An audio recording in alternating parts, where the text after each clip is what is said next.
இப்போது கமல் அவர்களுடைய தக் லைஃப் திரைப்படத்துக்கு கர்நாடகாவில் ரிலீஸ் ஆகிறது கொஞ்சம் சிக்கலாக இருக்குது. அங்கே வந்து ரிலீஸ் பண்ண மாட்டோம் அப்படின்னு கர்நாடகா திரைப்பட வர்த்தக சபை வந்து அனௌன்ஸ் பண்ணியிருக்காங்க. அதற்காக தான் கமலையா வந்து கோர்ட்டில் கேஸ் போட்டிருக்காரு. கர்நாடகா உச்சநீதிமன்றத்தில் வந்து இந்த படத்தை ரிலீஸ் பண்ணுறதுக்கு நீங்கள் அனுமதி வாங்கி தரணும் அப்படின்னு சொல்லி கேஸ் போட்டிருக்காரு கமலையா. இந்த பிரச்சனையை வச்சு தலைவர் ரஜினிகாந்த் அவர்களை சம்மந்தப்படுத்தி தலைவருக்கு எதிராக கமல் அவர்களுக்கு ஆதரவாக நிறைய பேர் வந்து சோசியல் மீடியாக்களில் கருத்து போடுறத பார்க்க முடியுது. கமல் அவர்களுக்கு ஆதரவு தெரிவிக்கிட்டோம், அதில் எந்த தப்பும் இல்லை. தலைவருக்கு எதிராக வந்து சில பேர் வந்து நிறைய விதமான கருத்துக்களை பரப்பிட்டு இருக்காங்க.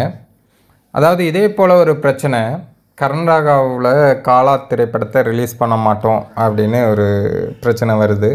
அந்த டைம்லையும் எந்த நடிகர்களும் தலைவருக்கு குரல் கொடுக்கல.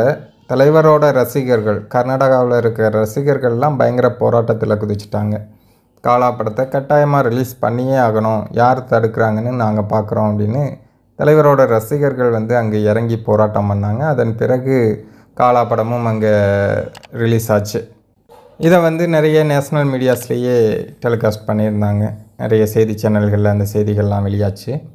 ஆனால் கமலையாவுக்கு தக் லைஃப் திரைப்படத்தை ரிலீஸ் பண்ணுறதுக்கு கர்நாடகாவில் எந்த விதமான ஆதரவும் கிடைக்கல. அதாவது அவருடைய ரசிகர்கள் அப்படின்னு யாரும் எந்த விதமான போராட்டங்களும் பண்ணலை.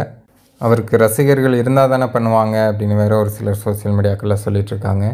தமிழ்நாட்டில் அவருக்கு ஒரு பிரச்சனை வரும்போதே ரசிகர்கள் வந்து பெருசாக எதுவும் பண்ணுறதில்ல. கமலையாவே விஸ்வரூபம் பட பிரச்சனையின் போது நான் நாட்டை விட்டே போகிறேன் அப்படிங்கிற மாதிரி ரொம்ப உருக்கமாக பேசியிருந்தார். அப்போவும் தலைவர் தான் முதல் ஆளாக கமலையாவுக்கு குரல் கொடுத்தாங்க. கமலையா போன்ற ஒரு மாபெரும் கலைஞனுக்கு இந்த மாதிரி ஒரு கஷ்டம் வரக்கூடாது, இதை உடனடியாக நீங்கள் வந்து தீர்த்து வைக்கணும் அப்படின்னு சொல்லி முதல்வர், அன்றைய முதல்வராக இருந்த ஜெயலலிதா அவர்களுக்கு தலைவர் வந்து ஒரு லெட்டர் அனுப்புனாங்க. ஸோ இதெல்லாமே வரலாறு. ஆனால் இன்றைக்கி கமலையாவுக்காக தலைவரையே சில பேர் வந்து சோசியல் மீடியாக்களில் தவறாக பேசிகிட்ருக்காங்க.